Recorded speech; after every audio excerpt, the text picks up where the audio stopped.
Thank you, Mr. Speaker. I rise in opposition of H.R. 471, the Fix Our Forest Act, sponsored by Chairman Westerman.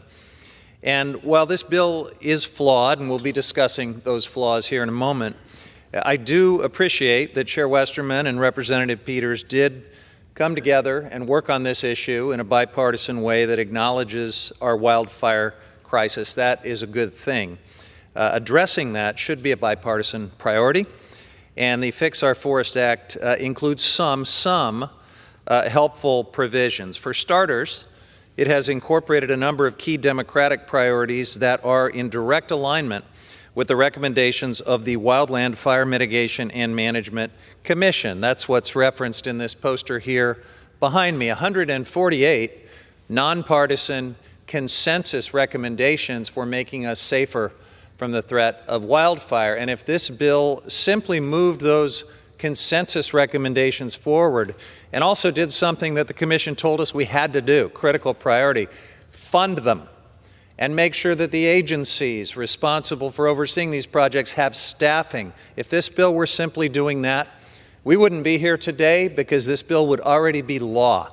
And many of these good things would already be keeping communities safer. But as you'll hear in a moment, this bill goes off on some tangents that have nothing to do with fire safety, and also, with respect to the good provisions it does include, fails to fund them. That's why we're here. That's why the path of this bill has been more complicated, and that is unfortunately a missed opportunity. We were able in this bill to include reauthorization of the Collaborative Forest Landscape Restoration Program and the Joint Chiefs Landscape Restoration Partnership, sponsored by our newly re-elected Federal Lands Subcommittee Ranking Member Joe Neguse.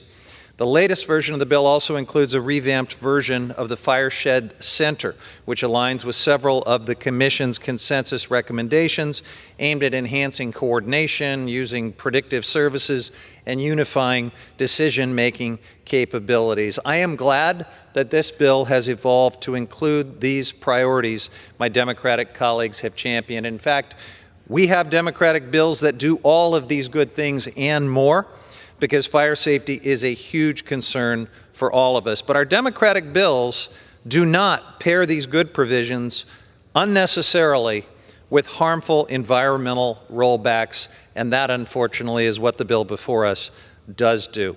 Now, if you scratch beneath the surface of H.R. 471, you start seeing problems, starting with the fact that the beneficial provisions are totally unfunded. There's simply no money, no resources to help any of the good things actually happen. And there are also several poison pills that have the potential to undermine science-based management and public engagement. On top of doing nothing to address the key driver of catastrophic wildfires, climate change, the so-called Fix Our Forest Act inappropriately co-ops emergency authorities under the National Environmental Policy Act, undercuts the Endangered Species Act, and even makes it more difficult for communities to engage and scrutinize or even know about projects that could directly impact them. Wildfire is deadly serious. In a matter of minutes, iconic landscapes, entire neighborhoods can be reduced to ashes. I know because it's happened all too often in my district.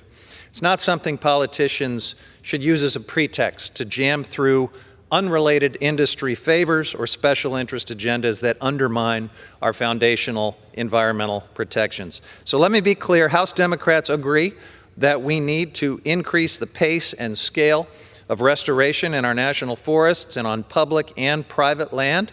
That's why we work to secure robust funding in the Infrastructure Investment and Jobs Act and the Inflation Reduction Act.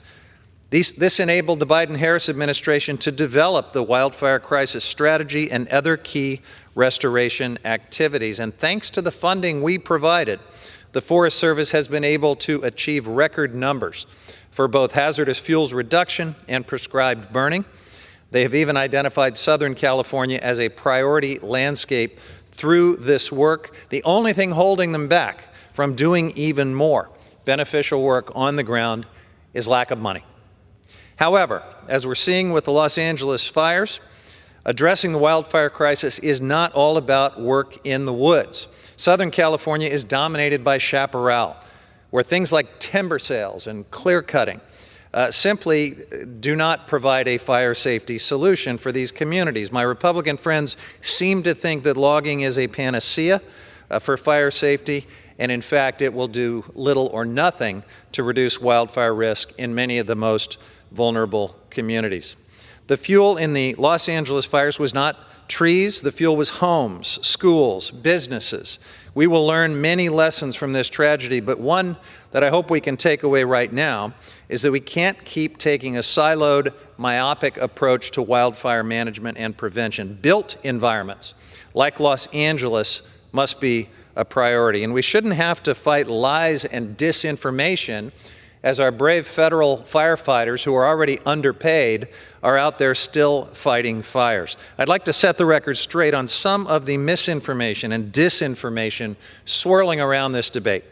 While Los Angeles has some of the strongest building codes and fire safety requirements in the nation, there are still thousands and thousands of homes that require retrofitting to ensure that they're adequately protected. Now, clearly, we've got a lot more work to do, and this bill misses the mark by failing to advance that work. Keeping homes and property resilient also requires constant upkeep and maintenance. Our communities need guidance, and again, more than anything else, they need resources to ensure that this happens.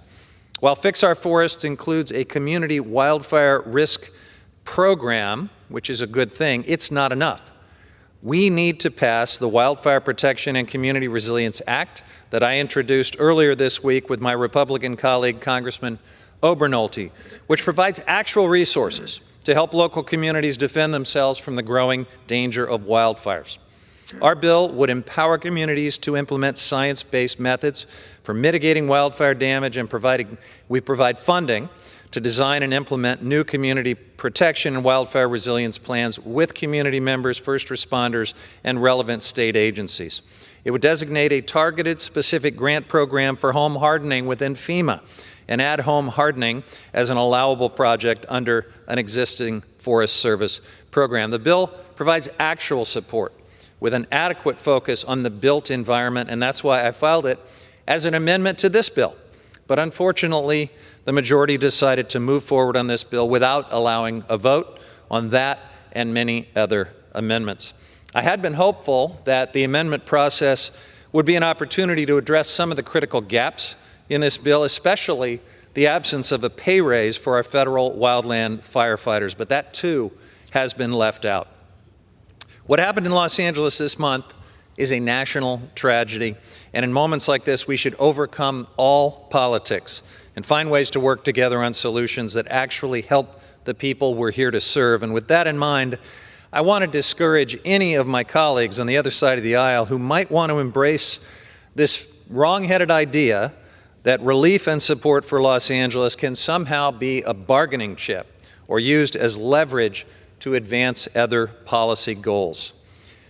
You're not going to turn California into a red state by hijacking critically needed disaster relief. And in fact, a thought like that never would have crossed our minds when we had the back of the people in Florida and North Carolina and Louisiana, and when we have simply been fellow Americans helping each other in the face of these terrible tragedies. That's the way it's always worked in this Congress, and I hope we're not going to set a terrible new precedent now. I will be recommending a no vote on this bill today. I hope that we can continue to work together, however, to improve this bill and to address all of the critical issues that have been left out. I also hope when it comes to the broader critical need for federal disaster relief, we can remember that we're all fellow Americans and we need to have each other's back in these moments. And with that, I reserve the balance of my time.